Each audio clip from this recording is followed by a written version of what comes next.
What are the income and asset limits for Medicaid eligibility in Texas? Hello there. Today, we're going to delve into the income and asset limits for Medicaid eligibility in Texas. As of my knowledge cutoff in September 2021, here's what we know. Please do check with a local agency or a healthcare advisor to get the most current and specific details. It's important to remember that Medicaid rules can be complex and they can change over time. What is Medicaid? Medicaid is a state and federal program designed to provide health coverage for people with limited income, including some low-income adults, children, pregnant women, elderly adults, and people with disabilities. Medicaid programs must follow federal guidelines, but they vary somewhat from state to state. What are the income limits for Medicaid in Texas? In Texas, the income limit for Medicaid varies depending on the group you fall into. For example, for children, the income limit is up to 201% of the federal poverty level, FPL. For pregnant women, it's up to 198% of the FPL. For parents and caretaker relatives, the limit is up to 18% of the FPL.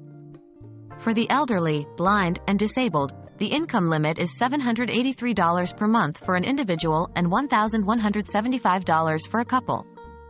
Please note that these numbers are as of 2021 and are subject to change.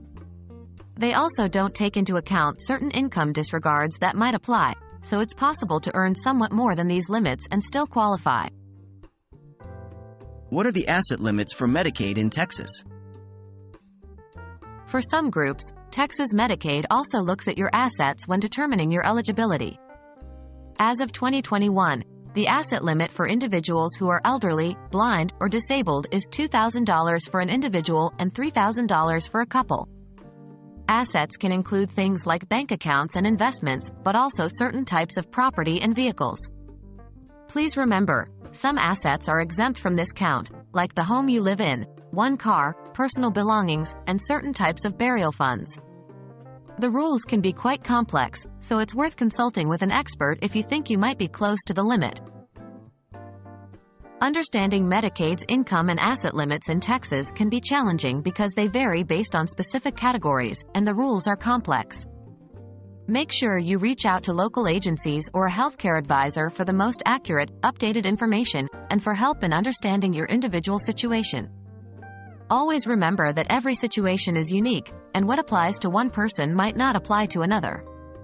Here's hoping this overview has been a good starting point for you.